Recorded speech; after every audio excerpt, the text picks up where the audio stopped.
സോർഗും വേലൻ്റ് developers അല്ലെങ്കിൽ end users അവർ പോലും അറിയാതെ ഏതെങ്കിലും ഒരു സൈഡിൽ നിന്നിട്ടുണ്ടായിരിക്കും. ഓക്കെ, സോർഗാണ് സ്റ്റേബിൾ, അല്ല വേലൻ്റാണ് സുപ്പീരിയർ, ഇങ്ങനെ നിങ്ങൾ പലരും പറഞ്ഞ് കേട്ടിട്ടുണ്ടായിരിക്കും. സോ ആക്ച്വലി സോർഗിൻ്റെയും വേലൻ്റിൻ്റെയും ഡിഫറൻസ് എന്താണ്? ഈ എൻഡ് യൂസേഴ്സ് യൂസ് ചെയ്യുന്ന ടൂൾസ് എല്ലാം ഒരു ഗ്രാഫിക്കൽ യൂസർ ഇൻ്റർഫേസിലൂടെയാണ് വർക്ക് ചെയ്യുന്നത്, അല്ലെങ്കിൽ GUI. ഈ GUI വർക്ക് ചെയ്യുന്നത് ഡിസ്പ്ലേ സെർവേഴ്സിൻ്റെ ഹെൽപ്പോടെയാണ്. എല്ലാവർക്കും ടെർമിനലിലൂടെ എല്ലാ കാര്യങ്ങളും ചെയ്യാൻ പറ്റില്ലല്ലോ. സെർവർ അല്ലെങ്കിൽ കറൻ്റ്ലി X11 1987 മുതലേ ഉള്ള ഒരു പ്രോട്ടോക്കോളാണ്. സോർഗ് ഒരു ഓപ്പൺ സോഴ്സ് ആയിട്ടുള്ള ആപ്ലിക്കേഷനാണ് X11 പ്രോട്ടോക്കോൾ ബേസ് ചെയ്തിട്ടുള്ളത്. ഓക്കെ, വിൻഡോസ് സിസ്റ്റവും ക്ലയൻറ്റ് ആപ്ലിക്കേഷനുമായിട്ട് ഇൻട്രാക്ട് ചെയ്യാനായിട്ടാണ് സോർഗ് ഹെൽപ്പ് ചെയ്യുന്നത്.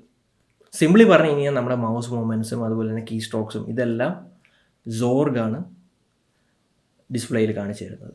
ഈ ഒരു മോഡലിനെ ക്ലയൻറ്റ് സെർവർ മോഡൽ എന്നാണ് പറയുന്നത്. ഈ ഒരു മോഡലിൽ സോർഗ് ആദ്യമേ എൻഡ് യൂസറിൻ്റെ ആപ്ലിക്കേഷനുമായി ഇൻട്രാക്ട് ചെയ്യും, എന്നിട്ടാണ് കോമ്പോസിറ്ററുമായിട്ട് ഇൻട്രാക്ട് ചെയ്യുന്നത്.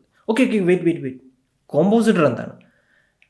ബാറ്റ്മാനിന് ആൽഫ്രഡ് എല്ലാം ഓർഗനൈസ് ചെയ്ത് കൊടുക്കുന്നത് പോലെ തന്നെ കോമ്പോസിറ്റർ സ്ക്രീനിൽ നമുക്ക് വേണ്ടുന്ന ആപ്ലിക്കേഷൻസിൻ്റെ എല്ലാ ഇമേജസും ഇതെല്ലാം കറക്റ്റ് പ്ലേസിലാണ് ഓർഗനൈസ് ആയതെന്ന് ഉറപ്പുവരുത്തും. സോ സോർഗിൻ്റെ ഈ ഒരു മോഡൽ ഇപ്പോഴത്തെ സ്റ്റാൻഡേർഡ്സ് വെച്ച് നോക്കുമ്പോൾ ബ്ലേസിംഗ്ലി ഫാസ്റ്റ് അല്ല. So Valent on the other hand കുറച്ചും കൂടെ സിമ്പിളായിട്ടുള്ള ഒരു അപ്രോച്ചാണ് എടുക്കുന്നത്. വേലൻ്റ് മിഡിൽ മാൻ ഇല്ലാതെ കോമ്പോസിറ്ററും ക്ലയൻറ്റ് ആപ്ലിക്കേഷനുമായി ഡയറക്റ്റ് ഇൻട്രാക്ട് ചെയ്യാനായിട്ട് ഹെൽപ്പ് ചെയ്യുന്നു. സെക്യൂർ, മിനിമൽ, ലൈറ്റ് വെയ്റ്റ്, പിന്നെ എഫിഷ്യൻറ്റുമാണ് വേലൻ്റ്. ഭയങ്കര ഡിഫറൻസ് ഉണ്ട് വേലൻ്റും സോർഗും തമ്മിൽ. വേലൻ്റ് ക്ലയൻറ്റ് സൈഡ് റെൻഡറിങ് മെത്തേഡാണ് യൂസ് ചെയ്യുന്നത്. ഇത് കുറച്ചും കൂടെ മോഡേൺ ആയിട്ടുള്ള ഒരു അപ്രോച്ചാണ്.